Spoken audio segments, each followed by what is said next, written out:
Good evening, good morning, good afternoon. Welcome back to my channel. I have been absent for an unholy amount of time. My social life has gone up in flames and I just did not feel like filming. I think the last thing I filmed was a video that I really have been looking forward to do for the longest time. And I filmed the whole video, which was the longest video I've ever filmed. Got to start editing it and realised the whole thing had been muted. So that was just the end of enjoyment for me and I just couldn't bring myself to get back into it. Since then, I'm a bit concerned about my microphone. I'm scared it's muted. It was just flashing at me, but now I've got too many lights on me, I actually can't see. So I guess we'll find out in the editing phase. But yeah, since I last left you, I have actually finally done the background.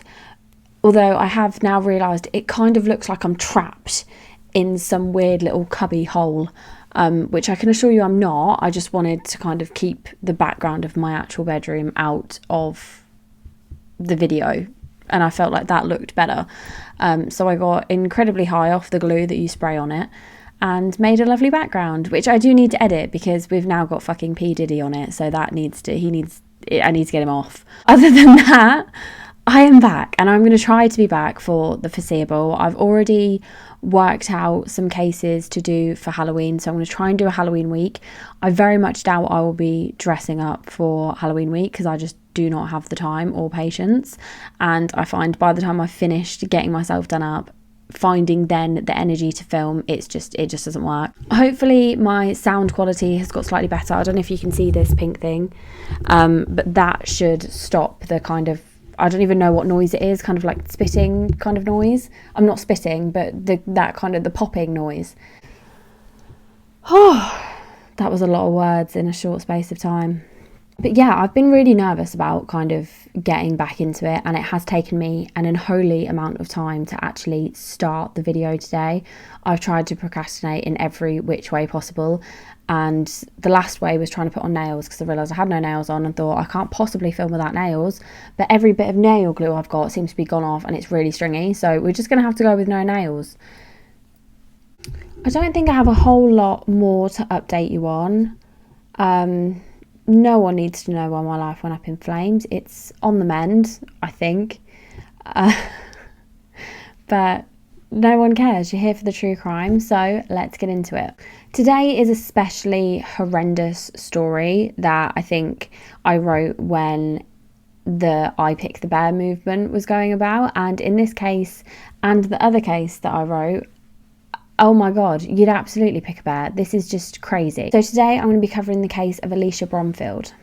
Trigger warnings for this case include rape, murder, the death of a baby, self-harm, suicide. So if any of those are things you don't want to hear about at the moment or things you just don't want to deal with, that's totally fine. Protect yourself, and I'm sure I'll see you for another video.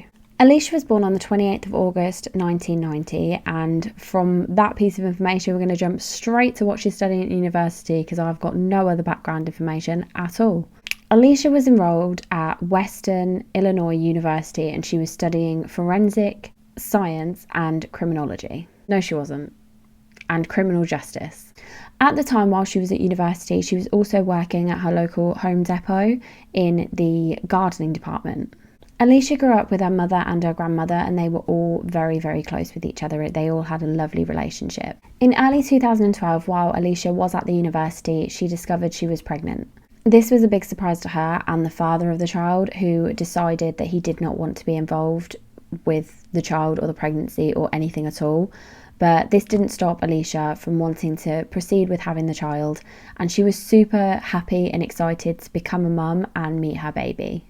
Alisha was 21 at the time that she found out she was pregnant, and when she found out she was having a little girl, she named the baby Ava. Alisha had been working at the Home Depot since she was around 16 years old, so around 5 years now, and because she knew she was going to be a single mother, she cherished this job. She tried to work as hard as she possibly could at this job and make as much money as possible, which sadly meant that she put up with a lot more shit than most people would have from her boss, Brian Cooper. I think I just said bros, from her boss. Now, Brian was 39 years old, and as I said, Alisha was 21. I don't know exactly what point he started liking Alisha. But if it was when she was 16, that's concerning. Brian immediately liked Alisha, and they had a very casual friendship like you do with most work colleagues, but Brian wanted a relationship. He wanted much more than that. Over the years, Brian started to develop an unhealthy obsession with Alisha and was constantly asking her on dates and making very inappropriate remarks towards her, despite the fact he has been told no on several occasions. Alisha was not interested in Brian in that way at all. She only saw him as a supervisor, and over the years she did make several complaints to higher ups about Brian's behaviour, and his comments were, I'm sure, making her very uncomfortable. Brian did the classic male thing when you are told no and your ego is hurt, and started then kind of bullying her a little bit and kept calling her a slag and probably not a slag, that's very British, calling her a slut and a whore and things like that, which makes no sense to me. Just because you've been told no, you have to start name calling. It's very odd. If he ever saw Alisha having lunch with another guy, he would just completely lose his mind over it, which I'm sure the other guy was just a colleague and they just happened to be having lunch at the same time. So Brian actually went out of his way to start denying Alisha to have lunch breaks, which is definitely illegal and is so much worse because she is pregnant. Brian was just an all-round terrible boss, obviously denying lunch breaks, bullying, making inappropriate remarks. He would expect her to come in at like the drop of a hat, call her unexpectedly and say, can you make it into work? And if there was ever a point where she wasn't sure if she could or hesitated, he would threaten to fire her. Brian was very abusive and controlling, and he was absolutely abusing his position and the power that he felt he had over Alisha. He was caught telling other co-workers that Alisha was his girlfriend, which is just very creepy. If Alisha couldn't come into work for any reason or had to have a bit of time off, such as to go to doctors' prenatal appointments, again, he would just threaten to sack her, and this, I can't imagine how much this stressed her out. Despite having multiple complaints against him, upper management never really seemed to do anything about Brian. I think eventually they ordered him to go to anger management classes and he got sent home early, but he was never taken away and someone else made Alisha's manager, which I'm sure would have made her a lot more comfortable. And no one even checked up that Brian had completed these anger management courses, because he absolutely didn't. It's just like no one took it seriously and no one cared. One thing that really stood out to me, sorry, it's not funny, it's actually just horrifying. Another complaint that Brian received against him was from a female member of staff who actually, I believe she left her employment at the company after this.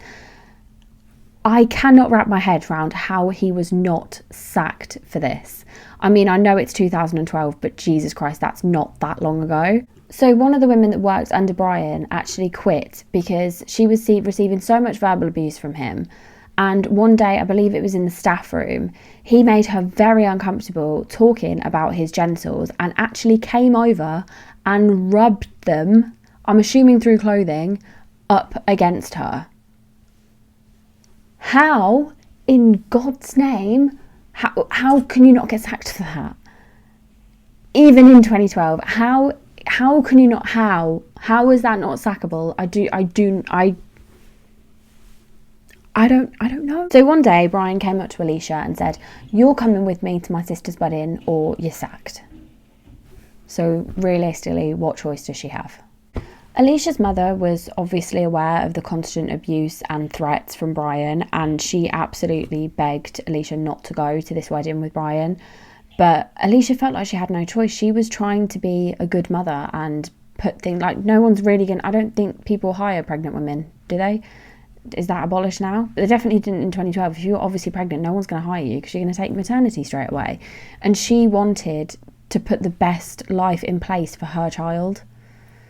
It's just so sad. So Alisha felt like she had no choice, and I don't think this was reported to upper management, but at this point, what is the point in reporting anything to upper management? Clearly they're not going to do anything. Alisha agrees to go to the wedding with Brian, and she is told by him that they are, I believe, in separate rooms, or they have separate beds. and that they're staying at the same hotel as the rest of the wedding party, so this made her feel a lot more comfortable about the situation. The wedding was on the 18th of August 2012, and that is the day we're talking about now. It was a 4-hour drive to get to the wedding, and during that drive, I believe Alisha texted her mum saying basically, fuck this, I'm coming home, fuck the wedding. Alisha and Brian had got into an argument on the way there, as she had found out that Brian had lied and they were not staying at the same hotel as the rest of the wedding party, and obviously that made her uncomfortable. Alisha then texted her mum again a few hours later saying, it's fine, I just want to get it over and done with, and then that's the end of this, I'm done. During the wedding, Brian just kept pestering Alisha, and I can't imagine how fucking irritating that must have been. Just making constant sexual advances at her, and I think she just kind of popped off and just said, no, like, after this wedding, we're not even friends, like, get the hint, I don't want anything to do with you after this, you're crossing the line, I've had enough. So throughout the night, Brian just wound himself up and up and up, and fueled that with alcohol as well. He couldn't imagine his life without Alisha in it, so this was just stressing him out beyond words. Brian and Alisha returned to the hotel just after midnight, and Alisha was knackered, so she just went straight to bed and fell asleep pretty much instantly. Brian did not. He sat on the edge of the bed, drinking, smoking, irritating himself, winding himself up, and watching Alisha sleep like all good creepy fuckers do. Eventually, Brian does get into bed, and when he gets into bed, it actually wakes Alisha up, and once he sees she's awake, he says, hey, tomorrow, do you want to go to like the movies and go on a date? And she says, fuck off. I don't think she says that, but she essentially says, fuck off. No, I don't want to go on a date with you. I don't want to go out with you. And this made Brian snap. So, like all good men who can take no for an answer, Brian got on top of Alisha, straddled her. She's pregnant. That must have hurt. She straddled her and strangled her. Alisha was pleading, not only for her life, but mainly for the life of her baby, which is just awful. He ends up wrestling her onto the floor, like off the bed, and continues to strangle her until Alisha is dead. And of course, that's horrendously not the end of it. Brian then removes all of Alicia's clothes, rapes her, and takes intimate photos of her while she is dead. And his kind of reasoning for this was that he just wanted to see her naked, which is just ugh. After Brian has finished doing what he did and is ready for a nap, he puts a blanket under Alicia's head and puts a blanket over her and then goes to sleep. The next morning, Brian attempts to drown himself. I believe he takes himself to the sea. I mean, is it even possible to drown yourself, like purposely? I mean, I'm sure it is, but whatever. He attempts to drown himself. That doesn't work. He then tries to cut himself. I don't know the details of that. And then goes to a nearby gas station, soaking wet, and asks the attendant to call 911 and immediately admits to killing Alisha.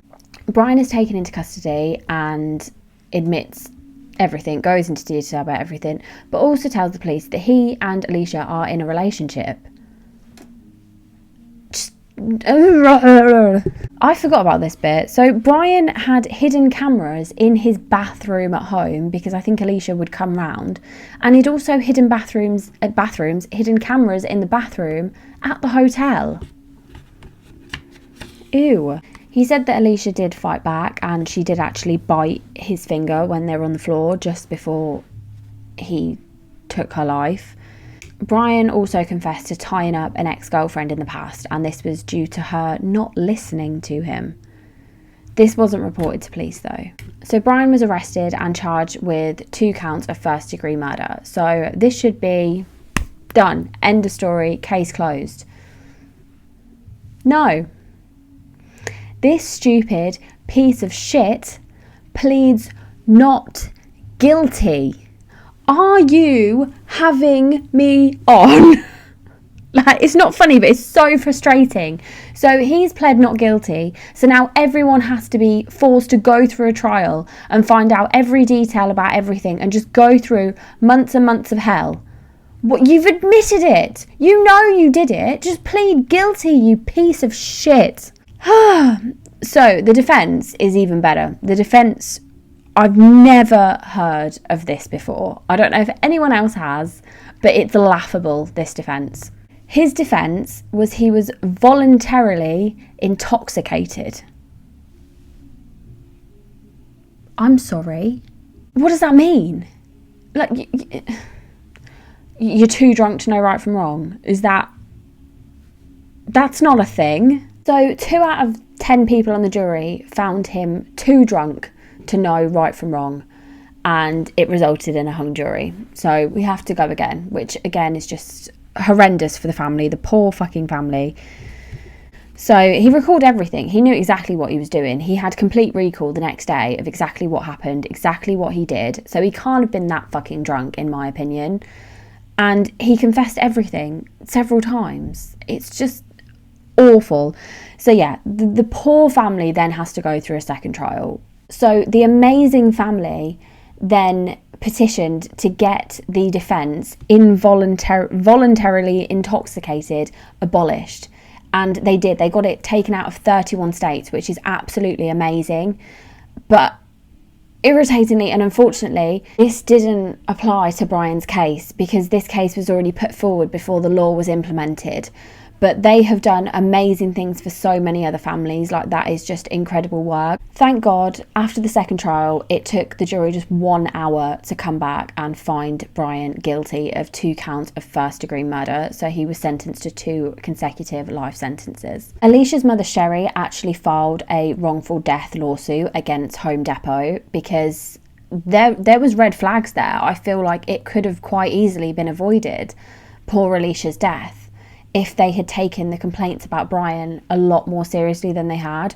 There was a lot of concerning behaviour, and it wasn't just complaints from Alisha, it was from other staff members, like the poor woman who had his bits rubbed against her. And if they'd have just taken some of those a bit more seriously, maybe Alisha's life could have been spared. There were so many things they could have gone on. There was misconduct, there was abuse of power, concerning behaviour, abuse, just abuse in general. There was, the list goes on, sexual misconduct. It's so alarming that so many of these instances can happen and no one's taken it serious enough, and this poor woman has lost her life.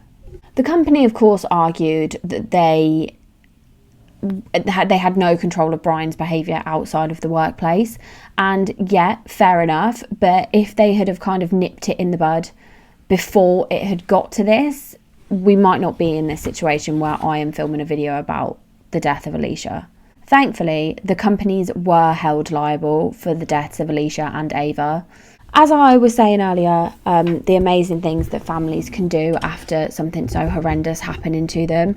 And something else that Alisha's family set up is the Purple Project. Now, the Purple Project is support for single mothers. They also provide grief counselling for parents who have lost a child.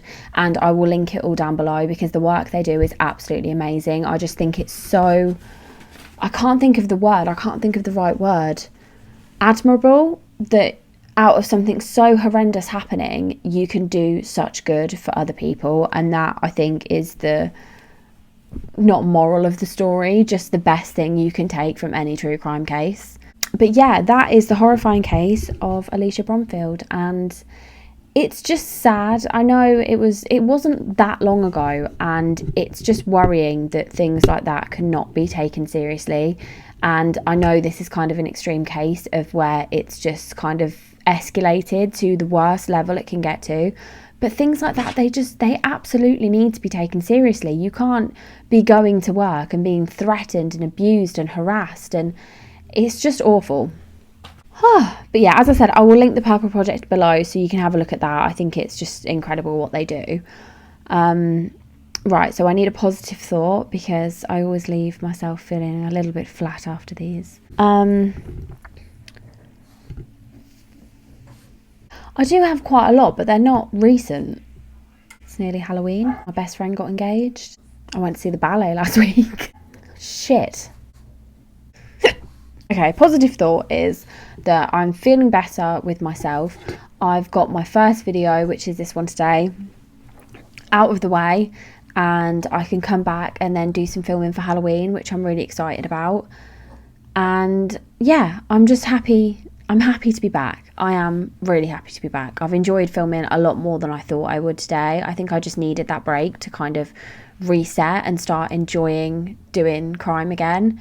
So yeah, that's my positive thought of the day. So if you have any recommendations of cases for me, especially for Halloween, please let me know.